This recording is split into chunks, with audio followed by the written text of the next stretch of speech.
Our presenter today is Paul Taylor, who has worked as a freelancer for many years. He has a raft of experience in a variety of sectors. I will now hand you over to Paul, who will tell you a bit more about his background and the best way to take the plunge and go freelance. So over to you, Paul. Yeah, hi. Can you hear me okay, Janet? We can. Thank you, Paul. Good. Okay, so I've got control of the slides. I'll take it now, yeah? Excellent. So what I'll do is, obviously, I'll just pass through the main entry screen. So I've got 6 main sections in this prezzo. I think we've got about 45 minutes. I think the actual presentation will probably take about 25, maybe 30 minutes. So we've got some time for questions at the end. As Janet said, feel free to post a question in the supervised box. Janet will make sure I don't miss any, because I do have a habit of putting my slides over it and missing them. But the actual slide prezzo's got 6 sections. The first one, I'll just give a little bit of background about myself, and then I'll almost just take you through some of the lessons and the experiences I've had working for myself. And the first item 2 is more about don't run before you can walk. I'll come to that in a second. Then item 3 is why do people want to work for themselves? Then it's making the actual jump. And then the crunch time of actually working for yourself, and then we can do a wrap up at the end. So talking about myself, quite a busy slide there. The first one, I've been doing sort of like change management consultancy for over 25 years of delivering change. I've been working for myself for nearly 10 years. It'll be 10 years coming up to September this year. I do a number of other sort of pro bono roles as well. I'm a book judge for the Management Book of the Year. I work for the Chartered Institute of Investment and Securities as the external specialist. I'm also a director of a couple of firms, non-execs, and a director of a gambling firm. I've also provided a number of consultancies to startups. Unfortunately, a lot of them want to be anonymous for obvious reasons. And my connection with the Open University is I did the MBA back in 1999, which is somewhat frighteningly nearly 20 years ago. And I did a web certificate since then, and obviously I'm struggling for a doctorate at Middlesex University. Just to let you know, Janet, there's a few people mentioned my voice is very low. Is it they have. I was about to say, yes. For me it's fine, for Robert it's fine, but maybe if you could try turning it up a tad on your microphone, that would be great. Thank you, Paul. Right, okay. Right, is that better? I'll put the mic nearer my mouth as well, which will help. Thank you. Thank you, Paul. Okay, so what I'll do is moving on. The first one is don't run before you can walk. What the stress for this slide is a lot of people have the impression that they can actually almost sort of like leaving school and then you know, walk straight into some sort of like a freelance job and everything, which is fine because you get a lot of people. You hear Mark Zuckerberg or Bill Gates, and there's thousands of others that seem to make it's sort of like the ability to jump from almost like from school child to sort of like multi-billionaire overnight. But the reality of that is they're obviously fantastic, great examples, but the reality is that most people don't do that. So one of the things I sort of stress, and I stress anybody who wants to go freelance and work for themselves, is really just try and gain some sort of basic grounding in the industry you're working before you go to work for yourself full time.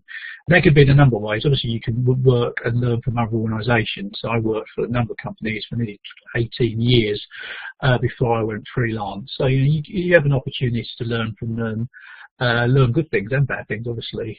You can see how they can operate, and you also gain some practical experience as well. And again, some experiences are good experiences, some are bad experiences.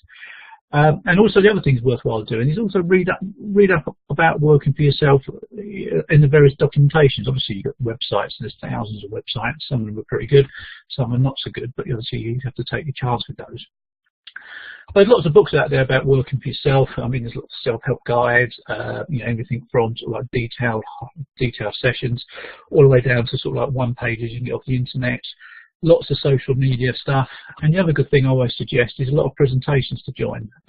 Obviously, this webinar here is one of them, but you know, there's lots of people, a lot of institutions, Institute of Management Consultants, Institute of Chartered Management Managers, at the OU, obviously do lots of webinars and seminars on this. So feel free to sort of like go out there and sort of stretch yourself out. But the key point I want to try and make on this slide is that, you know, before you make the jump into working for yourself, try and get a ground in some basic experience.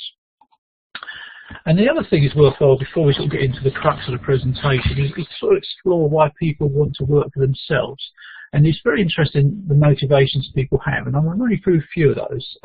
Interesting. So the first one is, most people find working for yourself exciting, and exciting can also mean terrifying, but also means exciting as well. And you know, working for yourself is a bit of a roller coaster, and freelancing as well. The other thing is, you know, you can own your own destiny. You know, you work for yourself. You don't have a boss to tell you what to do and how to do it, when to do it, and when not to do it. You obviously have the constraints with customers, but the relationship between yourself and a customer, or yourself as a vendor, is very different between you and a boss. You can actually get increased earning power. I mean, a lot of people who are freelance tend to have substantially more income coming in than people working as employees. But obviously the disadvantages of that, if you're not working, you're not earning. So obviously you need to bear that in mind, and I'll come to that a bit later on. You also get a lot of variety and interest in work. For example, as I mentioned earlier, I started off in change management in the financial services, but since I've worked for myself, I've picked up clients working in the oil industry, obviously financial services. I've worked for media organisations, membership organisations. I've worked for film companies. I've also worked for gambling awareness and book reviewers, and as well as doing sort of lecturing and presentation like that. So it's very quickly pick up a lot of variety and interesting work, which is really makes it worthwhile. The flexibility is quite good as well. I mean, obviously flexibility is a double-edged sword. You know, if you're working for a client on site, they will, and especially if you're freelance, they will probably want their pound of flesh.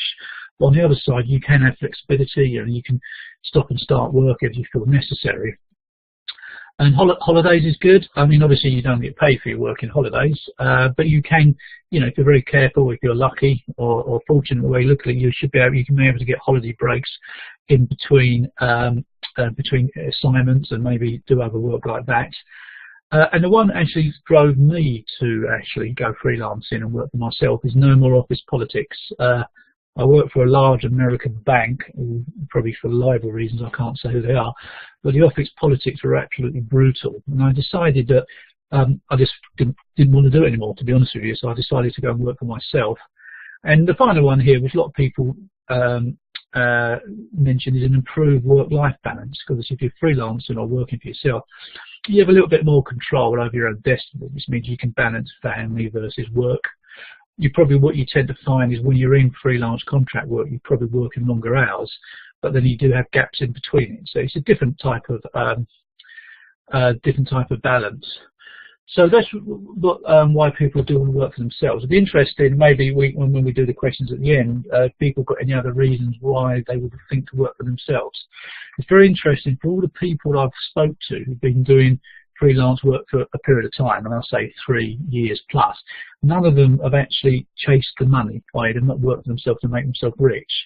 Some of them, not including me, I must admit, have actually become quite rich from doing it, but most people actually would have one of those other reasons up there. If I move on to the next slide, which is number 4, and I've called it Making the Jump to Becoming Self-Employed, which is probably not the best worded piece of thing here, but basically what I'm trying to say is that you go, once you've obviously worked out why you want to work for yourself, it is very important, there's some pre-work you need to do, and that's obviously some proper work and some, maybe to use a psychiatrist, a psychological preparation for going to work for yourself. And there's certain things you just need to think about, and again, these are just from my experience of doing this over nearly 10 years and working with other people. Let me, if I click through again, I can run you through those. Paul, before you start on that section, would you like to take a couple of questions that have come in? Yeah, I missed them, do apologise. Richard G. Paul, yes, all right, I'll read them to you. Paul, in your opinion, how well does a career in the public sector prepare you for working for yourself? Yeah, I mean, I've worked a little bit in the public sector. I wouldn't say I'm an expert, to be honest with you. I've always been private, well, primarily private sector. But I think any general experience is good, because I think working in the public sector, I know the culture is slightly different to like a private enterprise, but you still have challenges around managing yourself, managing people, dealing with people, change management. So I think some of the generic skills are very good. Also, if you're looking to go freelance and work in the public sector, then the public sector experience is very good. Yeah. So I don't think I don't think there's any better industries than others to prepare yourself with. Okay, would you like to take one more before moving on? Yes, far away, yeah. What are your views on keeping your day job but taking some side work for yourself? Is it better to go all in or start off small like this? Right, it really depends on the situation. I think using your day, this is Rob, isn't it? Using your day job and taking side work. I think, first of all, you probably need to check with your day job employer that actually allow you to do any, I mean, in my old days, and you could call it moonlighting, but some firms can get quite upset or get quite stroppy if you do work outside it. I think it depends on your risk appetite, really. I mean, from my point of view, I went freelance. I wanted to go freelance a lot more earlier than I did, but I had a rather large mortgage and two rather young children to look after, so I just needed the comfort of the money. So I did something along the lines what Robert's question here is. I actually did some evening work and weekend work just to sort of like build up the appetite for doing the work. So I think there's no right answer to this. So I think it really depends on your appetite. I think, from what Rob's saying, I think it will probably be good to keep your day job and do some peripheral work, maybe doing lecturing or speaking or some of these sort of pro bono pieces of work. And then once you're comfortable, be ready to make the jump. You have to feel almost like your gut's got to have the right feeling to go to do the jump. Thanks, Paul. We've got some more questions, but I think we'll save them for a bit later and let you get on for a bit. Okay. Thank you. Right, okay, so back to the main slide. So making the jump to becoming self-employed, just to sort of recap, there are a number of factors and things one needs to consider before making the jump to becoming self-employed, and I've listed a few of them here. They're rather generic, but they can apply to anything. So the first one is understanding what your idea is, i.e. what are you going to be when you work for yourself or become freelance. So, and you need to be very specific about this. And what I try and tell my clients is, can you clearly specify what you want to be or what your idea is in 20 words? For example, a change management consultant in the public sector, or a freelance tax accountant, or a DBA, or I don't know, a database engineer or something very specific. Also look to do something you're good at, otherwise you won't get any business, and something you enjoy doing, because obviously freelance work can be quite peaky. You can be very busy and then not busy and then very busy. So if you're working at a client site like I was last week to midnight every day of the week, you want to make sure that you are enjoying what you're doing. I think the other thing is, and I mentioned this a few times, don't chase the money. If you want to chase the money, I wouldn't recommend going freelance, because you'll just end up almost killing yourself working too many hours. Also, your market gap, which is very similar to the previous point, is what you're actually selling. Are you selling a product? Are you selling a service, like a project manager or a lecturer? So again, just have a think about what you're actually selling. And the light one is, what is your product? And your product could be a service, or as in I do, I think it's change management consultancy, or it could be a product. I mean, you could be selling, I don't know, car mechanics or something like that, or a combination. Again, some of these things only take about 30 seconds to think about, but it's worthwhile to work out what you want to do. Find out who your clients are. I mean, my clients tend to be big organisations like the Open University, with this work I'm doing with Janet at the moment, big banks, and as well as some small companies. And understand what your unique selling point is. What are you good at again. So this is really sort of trying to focus your mind.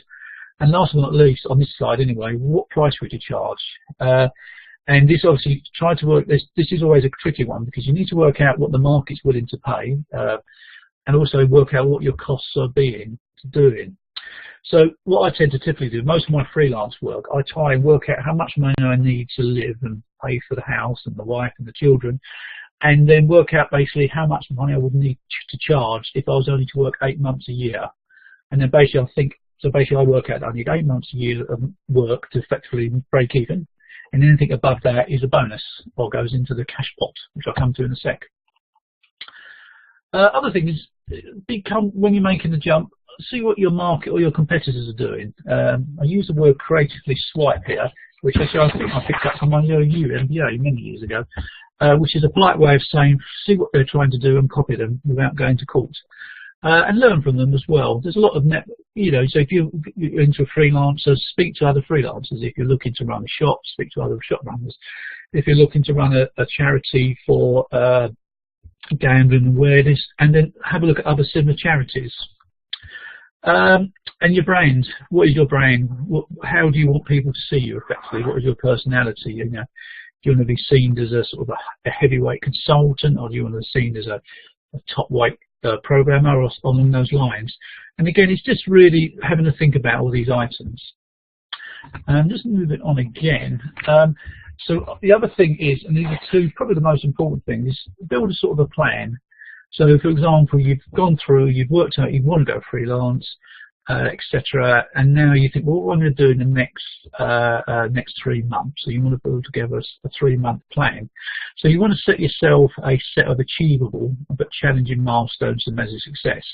So, for example, what I wanted to do when I first freelanced, I wanted to get my first client within 2 weeks. I got it within 2 days, which is probably more luck than anything skill of mine. And the second one is, what's the first version of your product could be, or along those lines. But you need to think about that. I think otherwise, if you don't have a plan or a set of milestones, you could very, very easily just wander and you won't get any focus. Also, remember to review your plan as you go along. And very important is also to manage your cash flow. And the last one down there on this page is look after your personal side. You've got also to admit that things will go wrong. You may not be able to get much work. You might become ill. Something could happen. Anything can happen. So to try and build in a safety buffer or a money buffer, because you will need money to live and mortgages. So what I did was, just from my personal experience, when I decided to go freelance, which was back in 2007, I just made sure I had enough savings in my bank account so I could live for 3 months without getting paid. So I knew full well I had 3 months worth of buffer, that if I didn't get any work or my work was very patchy, I knew I had some money that I could still pay the mortgage, I could still support my family, I could still pay for the car loan.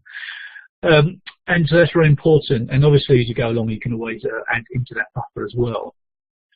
And finally, also investigate like insurance as well, because what happens is you could become ill, and normally it's very hard to get insurance cover for short-term work. So if you're ill for 1 day, I think that's, you'll have to like it and lump it. But you can get critical illness cover, so if you're off work for say like 3 or 4 months, they will pay you. Obviously, these things need to be investigated, and it obviously depends on your own circumstances. So that's that there. So what we've done so far, we've basically sort of like item 3 there, determine why you want to work for yourselves. Item 4, we've gone through a number of self-check questionnaires to actually make the jump to becoming self-employed. And now you've decided, let's go for it, and I've done all those pieces. And let's run through some areas of feedback regarding actually working for yourself. So if we move on, the first item, this is actually quite a large section, so I'll go through it reasonably in a bit of detail. So once you work for yourself, there's a number of important things you need to do. The first one is you need to keep selling your business. And that could be, if you're a freelancer, that just be yourself, or if you're got more people on the line, it could be more you're full of business. And this is a number of things, really. You just need to listen to your clients. I mean, it sounds obvious, but it's funny how many people will get stuck in their own little world and power ahead and don't really listen to anybody else what's going on. Listen to the market as well. It's similar to the first one. Listen to clients, I would guess. But again, if the market, if the market is going one way, for example, a certain skill set's required, or the product you've got is not required, you need to adapt. I mean, it's completely obvious, but again, amazing how many people don't do it. Watch your competitors. For example, find out what they're doing or what they're not doing. and network with industry colleagues, which I think ties into one of the questions I think Nicholas put, and I can see on the screen here, is that there's thousands of ways you can network with colleagues. There's industry forums. When I work in financial services primarily, there's 30 or 40 trade bodies that all do all sorts of networking events. And they can range from, like coffees and drinking receptions type things, all the way up to LinkedIn groups or formal feedback sessions. So there's a lot of areas you can work on there. And also remember, you need to adapt if necessary. So if your skill sets are coming out of date or your products are out of date, you really need to sort of think about to adapt quickly. The other thing is, another lesson I've learned actually, is focus on the important items, not the things that are interesting to do. This is slightly contradictory to what I mentioned earlier about doing things you enjoy. But when you run your work for yourself, there's certain things you must do, and that includes, and which some people find quite awkward or don't enjoy it. And that can range from anything like reconciling your bank account, doing your accounts, doing your VAT return, doing your corporate tax return, which if anybody's ever done one, they're about as dull as anything you can ever do. But if you don't do them, you could seriously end up in trouble. And there's also other things you need to do. You have to do a lot of networking with clients, which means you may have to stay out late, you may have to work early in the morning, but they're very important things to do. So it's really, there's almost like a sort of hard graft you have to do those sort of things. And the last one down there is, I've got down there, know your clients and manage their expectations. I think once you pick up especially specific around freelance, you'll pick up, and most freelancers have like a hub of about 20 clients they end up continually working with, and you get to know them. You get to know them as individuals or organisations. You know when they're busy and when they're not busy, so you know full well that if you want to pitch for more work, you know when to speak to them. And last but not least, manage their expectations. So you know full well that some clients, I've worked with one client, if they would offer you a piece of work, they would expect you to start the next day. Which is okay if you're not doing anything the next day. I've got other clients who, when you want to them work, they're quite happy to negotiate a timeline that could stretch over the next couple of weeks. So again, it's just really sort of like being nimble on your feet and reacting accordingly. And I think looking down here, I think this really one looks about money, which is always a horrible subject for us. Well, I'm British anyway to talk about. We don't like talking about money, but it's probably one of the most key things you can have, because cash is king. So you really need to manage your cash flow very closely. I've got most SMEs fail due to lack of money, which is small, medium enterprises, but that can be widened up to think about freelancers and other people who run out of money. And many times I've met contractors and freelancers and even small business owners who've decided to not continue with their working for themselves because basically they've just run out of money, which is a shame really. Second one is manage your debtors and creditors. I mean really, if somebody owes you money and they haven't paid you, then ask why. If it's your money, you've done the job. I know it's often uncomfortable to chase money, but you need to chase it, because effectively if you owe money and you can't pay your creditors, you could get in all sorts of trouble, especially if that creditor happens to be the Inland Revenue or the VAT office. So again, it's very key to manage your money flow and know what money's owed in. The last one, the third one is keep the bank happy. This is always a very good one, because having worked for many banks can be quite aggressive if they don't feel that you're doing your thing. So again, if you're thinking of going on overdraft, speak to the bank, let them know. Just keep them on the loop. The last thing the bank wants to realise is that you've got a £10,000 unauthorised overdraft, because they will get very upset. And the last one I've got there is keep investors happy. Freelancers, this is probably not a major issue. I think I have worked with some freelancers who've gone into companies with other people who've actually funded them or helped fund them. If somebody's invested in your business, you need to basically ensure that they're happy, really, because otherwise, they won't get the return on the money, or they won't loan you any more money. So that's really managing the cash in your business at the moment. There's often ways you can obtain funding. Again, it depends on the nature of your business. For example, when I set up my own freelance, I used my own money. Fortunately, I didn't need a massive amount of money to get going. But I know other people have gone out, they've worked with other small startups, worked on a shop, and they decided to get a bank loan. to try and fund the launch, which was fine. But then again, I think they had to put their house up or some other property they owed as collateral, and it got a bit nasty because they couldn't pay all the bills, and the bank got a little bit stroppy and wanted to repossess everything. Other areas are going on, which are actually becoming more common. One is the venture capitalist. So again, I've worked with a firm once who were launching a website, and they needed to get some money, and they got put in touch with a venture capitalist who was actually on the west coast of America, of all places, considering they were based in Croydon. They managed to provide the money, but the challenge was the venture capitalists, they tend to be very intrusive in the way you run your business. So while they'll often put up, say, £10,000, £100,000, which is or $100,000, which is fantastic, they will be very intrusive on how you run it. They will have daily calls, weekly calls. So be careful. While they give you the money, they will monitor you. And there's two others here. I've got crowdfunding and foundations. I've never used. The only time I ever used crowdfunding was for a number of charitable causes I've set up, where we've actually had set up a crowdfunding project for like a film we were trying to do to help increase the awareness of issues of Black, Asian and minority ethnics we're having in London. And we just got a crowdfunding project where I found it was actually quite a good way of doing it, really, because you get a lot of people willing to donate a small amount of money to a charitable cause, and there's actually it requires a lot of donations to get the money you want. That was good. And the other one we've looked at as well for charitable causes I've worked on is around foundations. They tend to be very rich people, extremely rich people, or charities or things like that, who are willing to donate money to a cause that they find interesting. So, for example, you may have one of the causes we do. I worked with sort of like Battered Wives charity, and then we've managed to get hold of a lady who was, I think she had a similar sort of personal experience many years ago, who'd now become very wealthy, and she set up a foundation, and she was quite willing to donate money to the business. And it was literally a donation. She just wanted to ensure that when we went into the business, is that we were going to follow the cause of looking after battered wives. But we didn't really, she didn't need any feedback regarding how we were going to do it, which was actually quite good. So obviously those 2 points there are very much about managing money. Paul, there's a couple of questions if I could ask you very quickly. Arla has asked if you'd got any advice about some good crowdfunding platforms. It might be that we can investigate this later and maybe send a link out.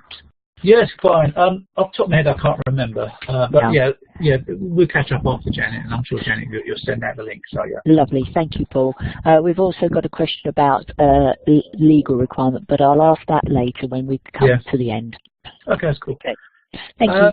That's right, no, lovely. No, thank you. So we're on to another, which is working for yourself. This is really about managing people and your suppliers. So when you're managing yourself, I always look at like managing people in two blocks. You've got what I call employed people, i.e. you pay them, or you give them some sort of remuneration, and the other is around volunteers. So the first one is around managing people. So obviously if you're freelance, you're very unlikely to manage anybody yourself. If you're running like some of the companies I've worked on, these are charitable causes, you will have people who you will have on the payroll. And again, you're running the startup, you haven't got much money, so the most important thing is to focus them on what needs to be done, on not what's interesting again. So it comes back to that I mentioned about 4 slides ago. Really focus on what needs to be done, not what interesting. And the similar thing works for volunteers, because obviously, I used to run a board for the Chartered Management Institute, and we had about 60 people in our sort of like region, and they're all volunteers. Yes, and none of them, apart from very small amounts of expenses, they got no money at all. So again, it's very important that we manage their time and ensure they focus on what needs to be done, similar to employed people. But you've got to respect their volunteers. I mean, you can almost look at volunteers in 3 groups. You can have volunteers in one group who are very, very dedicated and give a lot of time to what needs to be done, and and they're pretty consistent. And you have another group which are people who are very dedicated, but their involvement can be quite patchy. And that could be to other things. For example, they could be working away, they could have family commitments, other jobs, and they can't always commit 100%. For example, one of our volunteers was in the Royal Navy, so every couple of months he'd disappear off around the world and come back a couple of months later. And you've got the third group, and this is really important if you're managing volunteers, are the people who say they're committed, but they'll do everything in their power not to do anything. They just want the ability, they just want it on their CV or on their conscious that they've done some volunteering work. So I think that's really key to managing volunteers. But generally on managing people, the focus is to stay on what needs to be done, not what's interesting. So managing suppliers, I think the first one is clearly understand what they are giving you and what you're due to pay. So again, freelancers, if you look at that, you probably have things like an accountant, you might have a website provider, you might have a few other odds and sods. So you really understand what service they're giving you, especially accountants, because they can do the bare minimum or quite a lot of work. And if you're working, for example, again on some of the small charitable organisations I've worked with engaged suppliers, again, it's just really be careful what they're offering you. So, for example, we've had suppliers who run events for us, so we really make sure we have clear terms of reference on what they're doing and what they're due to pay. And the last one there is ensure they deliver what you ask them to do. If the supplier's committed to do your tax return or provide a website or run an event for you or provide a hall for you, sure they do it, and don't. There's no reason why you should accept any shoddy work, really. The other thing is other resources that need to be done. It's a general one here. Just look after your other resources. Again, for example, some of the charitable causes I've worked on. We've got property we've had to rent, so you have to make sure you're paying the rent, make sure it's maintained, make sure you don't tie yourself into a lease that's too long. Vehicles, again, not myself, but a friend of a friend ran a taxi firm, so you need to manage your cars. And technology. And technology is quite a key one. That can run from anything from the laptop, which I think I'm speaking to you on, all the way up to a very large website, depending on what gets done. The next one is a very interesting one, and I must admit, a number of people I know have been caught out like this, is around legal protection. So if you're doing something, make sure what you're doing is protected. For example, if you're writing a book, make sure you've got copyrighted. If you're designing a piece of software, make sure you've got intellectual property protected. Anything else, copyrights is mentioned there. But again, just think about, because basically the last thing you want to do is build a business and then you find some little rogue that's decided to copy everything. Next one is advertising. Advertising, I think I went Alan Sugar once on one of these apprentice programs, said he wrote books on advertising, and he sort of chucked in a joke they were checkbooks. But to certainly the case, what he said is actually 100% right. Advertising is incredibly expensive. If you want to put your shirt on your advert on the Manchester United billboard or something, you're talking six-figure sums just to even be considered. So you really need to know where to advertise. For example, a lot of the freelance work I do, I tend to advertise through networking and got a website, which is, to be honest with you, is next to rubbish, really, to be honest with you. But there's no need for me to do page adverts on, newspapers or things like that. So all my advertising for my freelance work is almost word of mouth or through networking. But whereas some of the more charitable causes I've done, for example, the company I look after, which is around gambling awareness, there's various newsletters, there's various websites and forums of people who are gambling addicts. So again, we tend to put our adverts on there, come to speak to us. And also, bear in mind, the project is also looking at young children who, so again, what we tend to do is focus on areas where young children would like to be in school newsletters through the parents. And I think also the other thing I've learned also is, again, find out where your competitors are advertising. If your competitors are advertising just through networking, then go for that. And the last one, so the penultimate one down there is networking and trade bodies. Every industry, and I've worked in about 6 or 7 of them, has a multitude of networks and trade bodies. Some of them are official trade bodies, sort of like for example, the Investment Management Association, which is one of the big financial services ones. And some of them are actually just like a bunch of people who've got together and decide to have a chat every couple of months. But they're just as good. So really, find out who your relevant trade bodies are and networking, and decide to speak to those, because they're normally quite good. And the last one is, this page anyway, is do not be afraid to ask for help or assistance. Be amazed how many people are willing to help, even on a friendly basis for anything you've got. Well, there's obviously things like formal mentor programs and non-exec directors and which is obviously slightly more formal. There are people, you know, you can post a message on a LinkedIn page, or you can post a message on a Facebook page, or just in the past I've just found somebody got their details and dropped them a note and says, I'm thinking of doing this, I've got a problem, can you help me? And you'll be surprised how many people actually do help. I mean, it sounds a bit strange, but you'll be surprised. And just moving on now, almost finished this section, you'll be glad to hear, is do not skimp or underplay the administration overheads of running a business. One has to do annual accounts, whether you're a freelancer or whether you're Microsoft. And if you don't do it, you still get the same kick out the backside from the Inland Revenue or the relevant regulator. Make sure your bank account's looked after, make sure you've got money in them. If you're going to go overdrawn, make sure you tell the bank before you go overdrawn, not when you've gone overdrawn. Make sure you have an accountant to help with tax. There's also company returns you need to do, there's VAT returns you need to do. The list is absolutely endless. But in a strange way, if you don't do those, this really comes down to working on the things that are important, I suppose, the things that are interesting. And lastly, and probably almost very important, is look after yourself personally. It's very lonely working for yourself. And I've been doing it 10 years, but the upside is incredibly enjoyable. Don't spread yourself too thinly. So I think one of the guys asked a question which I answered. I can't remember the name, scrolled off the top. He said, you know, could you do some freelance work while you're doing your normal job? And obviously the answer is yes, you can go for that. But you've got to bear in mind, if you're working in the evenings and during the day, after a while you're going to get very tired and you're going to make mistakes and you're going to get yourself burned out. So sort of manage your time and what have you. This next one there is try and take holidays or rest days. Again, you know, holidays can just be sitting at home or on rest days likewise. And the last one is do not forget your self-development. It's very easy when you're suddenly diving into stuff, you suddenly realise, you know, I haven't been on a training course for ages, you know, which is fine to a certain extent, but you get to a point your skills come out of date. So, you know, there's lots of ways you can do training, and the shamelessly plug, you know, you on behalf of Janet. Obviously, you know, you do lots of stuff here, but there's lots of other online training courses you can do.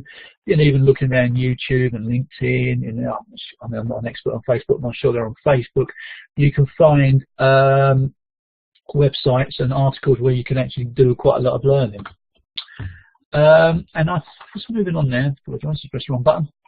So that's really it, really. So, so what I've done there is just, you know, first of all, just to recap, item 2, you know, don't jump into working for yourself or freelancing before you've done a good basic grounding in business. It's always good because you amazing experiences you can pick up working for other people.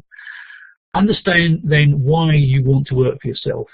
I would be very nervous if anybody says they want to work for themselves to make themselves rich, because you could make yourself rich, but a lot of people don't do it for that reason. Once you're very clear on what the motivations for working yourself are, make the jump. There are a number of things you need to do, which is item 4 there, before you're making the jump to becoming self-employed. So, you know, it's like work, almost like the preparation work. And then, as you probably see on section 5, which took up a big chunk of the presentation, actually working for yourself, there's a number of things you need to do. So moving on to the very last one is just to confirm, I've worked for myself for 10 years, will be 10 years in September actually, and I highly recommend it. I honestly wish if I could go back 20 years, I would have started working for myself 20 years earlier. It's probably, I've done many things I regret, but from a professional point of view, this is probably my biggest regret, not working for myself earlier. I found it very exciting. I've done a lot of interesting things that I would have never done, probably worked for other people, including presentations like this, to be honest with you. I feel personally I've got a lot more control of my own destiny. Increased earnings, I probably have earned more than I would have earned working for myself. Although it's tricky to tell because I don't know where I'll end up working, to be honest with you. But I've had so much great variety. I hope you saw on the front screen all the directorships I've done and all the other freelance works I've done is absolutely awesome. Can't recommend it enough. And other things, obviously, it's given much more flexibility. Yeah, holidays definitely more. I've had more holidays, not always. Sometimes in full because I can't get work, but you know, you've got to take them when you're given them. And the main reason there is no more office politics. I mean, one thing I don't miss is, you know, arguing over, you know, who's sitting next to the window or who gets a blue pen as opposed to a red pen. And last but not least, I've had a substantially improved work-life balance. So just to recap, is work for yourself is absolutely brilliant and freelance, but obviously there are things I've mentioned in this sort of like short presentation that need to be looked after. And then moving on, thank you for listening and for your time. So there are my details there. So you've got my email address there, which is actually correct. I've got one of these Twitter feed things. Feel free to follow me, and that's my LinkedIn profile down there. Thank you, Paul. We have got some questions. Paul, Andrew asks, is there any website discussion forums that you would recommend for anyone starting in consulting if you can't think? Yeah, what I suggest is maybe we take that one offline, and I can. I don't know if I can pull them together. There's a few LinkedIn ones, so I use Institute of Consulting and a few others. Yeah, I can provide a list of those, Janet, and maybe we can loop back and issue them a day.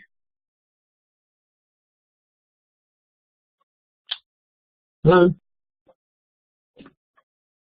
Oops, sorry, I turned my mic off. I do apologise. I might have disconnected myself, sorry. We'll definitely send those links out with the presentation and the recording when we send that out. Bill C. has said a good book, Starting Up on Your Own by Mike Johnson. So thank you for that recommendation, Bill. Thanks, I'll also send out that with as a reminder. Andrew has said, actually, you mentioned LinkedIn several times. Any advice on making effective use on it? So I don't know if there's anything you'd like to add. I tend to try and not just on. I'm a member of not many, but 20 or 30 groups. I'll try and post a number of articles each week on different groups, including OU groups. I think Janet, you mentioned you read one of my articles, and often it's not stuff I write myself, so sometimes I'll just get other articles and share it, and it's just key to keep it sharing, and you can keep up a profile on that. But I think it's just a case of LinkedIn just keep monitoring, to be honest with you. I mean, a lot of these social websites, there's some complete dross on it, to be honest with you, but it's a case of just being going through it, finding groups that you find of interest, sharing information in those groups, and people will pick up with you, and you end up picking up a number of LinkedIn friends. That's great, thank you. We had a question in via email. I'm not sure if you saw it. I did ping it on to you. This was from Julie, who said, I have started working freelance for a private firm. They take out tax, national insurance and pension at source. Do I need to fill in a tax self-assessment each year to cover expenses and professional memberships? And she also says, I have no contract with the firm. I don't know really. I personally have always done, ever since I've been freelance, I was giving the advice to always do a tax return every year anyway, mainly to ensure that you're in control of what your self-assessment is. I'm not a tax advisor, I'm a bit nervous about answering that. I would suggest maybe just get external advice on that, to be honest with you. Yes. Citizens Advice Bureau is normally quite good. Thank you, Paul. Well, that actually ties into Tim's question about where is the best place for the advice for things like business type, i.e. sole trader, limited company, tax and VAT, and professional indemnity insurance. Interestingly enough, my husband is actually a contractor, and he actually got his last job through an agency, and they absolutely insisted that he get professional indemnity insurance, which we would do anyway. But, you know, so that's an interesting fact. Sorry, Paul, I hijacked that one. No worries, yeah. Any more questions? I'm just scrolling down the list myself, actually. So, do you want to do that next one, Janet, or something? Sorry. Yes. Arla has said she would recommend, that they would recommend LinkedIn ads, assuming you have a budget. Yes, that's very true. That LinkedIn ads, actually, a lot of companies, I mean, slightly jumping to the right, have used LinkedIn, I think the job ads or something like that. I can't remember what it's called. I know a lot of firms now use that because you get a vast range of people using LinkedIn now, yeah. Right, yes, thank you, Paul. Paul, Joe has said, I work 3 days a week for Cardiomyopathy UK. Thank you, Joe, for making me test my pronunciation. I have just started freelance gardening on a flexible basis